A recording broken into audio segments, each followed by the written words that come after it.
In today's video, we're re-diving into some of the most shocking and real-life Olympic tragedies that actually happened. So let us get started. Story 1.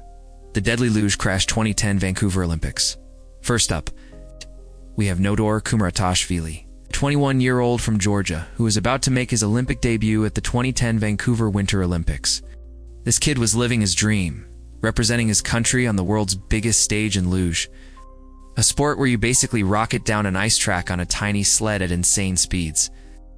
Nodor came from a family of winter sports athletes, and competing in the Olympics was everything he'd worked for his entire life. But the Whistler sliding center track was basically a death trap disguised as an Olympic venue. This thing was notorious for being ridiculously fast, sending lugers flying at nearly 100 miles per hour. And ironically, multiple athletes already complained about the track being too dangerous before the Olympics even started. However, on February 12th, just a few hours before the opening ceremony, Nodor was doing his practice runs to get familiar with the track. As he approached a sharp curve, something went horribly wrong. He lost control of his sled and was launched off the track like a human projectile. His body literally flew through the air for what felt like an eternity, before he brutally slammed headfirst into an unpadded steel support pole at full speed. Emergency crews rushed to perform CPR and airlifted him to the hospital. But the damage was already done. Nodor died instantly from massive head trauma. His death completely overshadowed the games. Opening ceremony and sparked a massive debate about whether Olympic organizers cared more about breaking speed records than keeping athletes alive.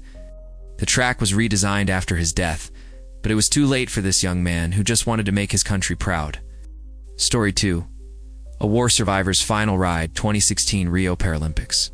Now our next case involves someone who had already survived one of the most dangerous things imaginable, war, only to die pursuing his Olympic dreams.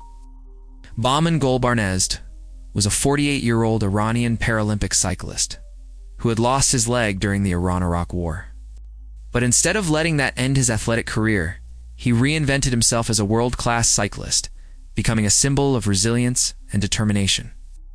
At the 2016 Rio Paralympics, Bahman was competing in the men's C4 road cycling event.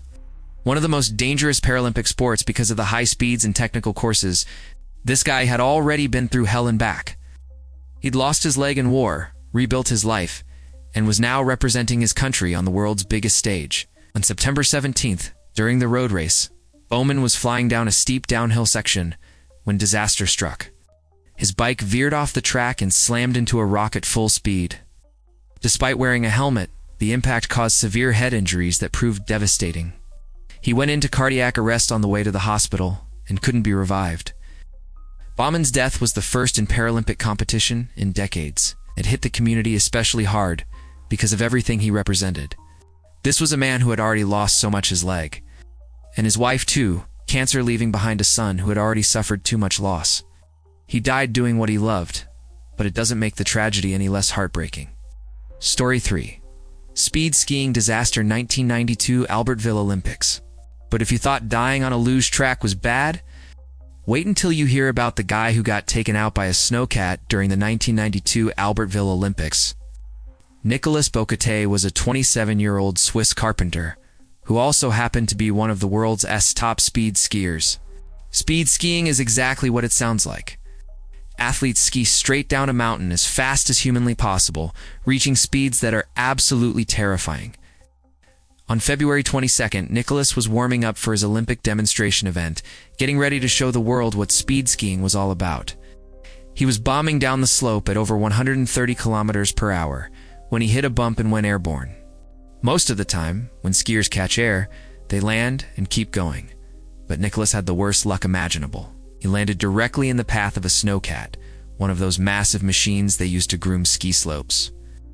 At over 60 miles per hour, Nicolas brutally collided with this industrial vehicle, and the impact caused catastrophic internal injuries that killed him instantly.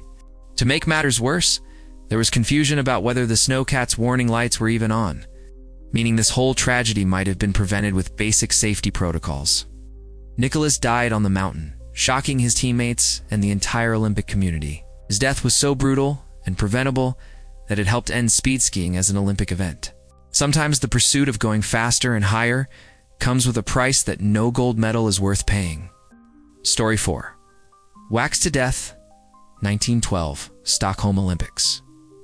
But our final case might be the most tragic of all, because it involves the very first athlete to die in modern Olympic competition. And his death was caused by his own misguided attempt to protect himself. Francisco was RC-year-old, Portuguese carpenter and national marathon champion, who had the honor of carrying his country's flag at Portugal's Olympic debut in Stockholm 1912.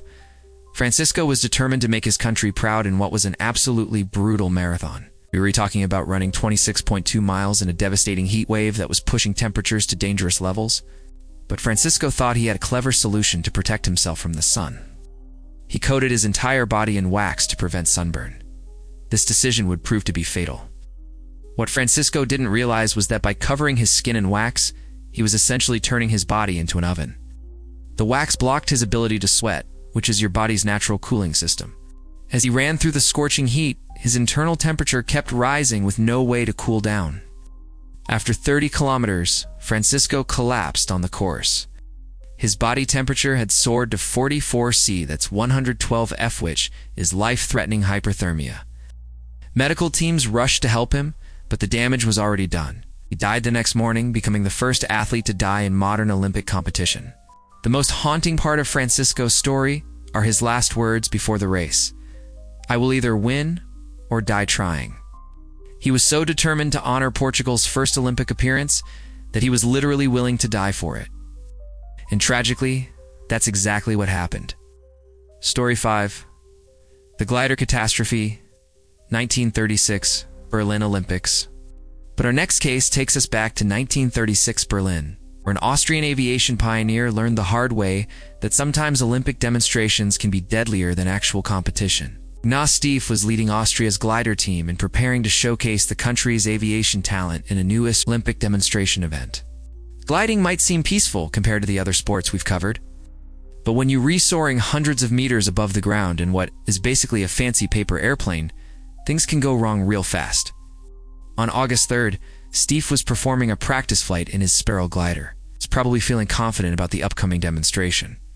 Then, in the middle of his flight, one of his glider's wings just broke off. It's not cracked, not damaged, completely snapped off while he was cruising at 700 meters above the ground. This was a structural failure that turned a graceful aircraft into a spinning death trap in seconds. Stieff quickly deployed his parachute. But here's the problem with emergency parachutes. They need time and altitude to work properly. At only 700 meters up, there simply wasn't enough time for his parachute to fully deploy and slow his descent.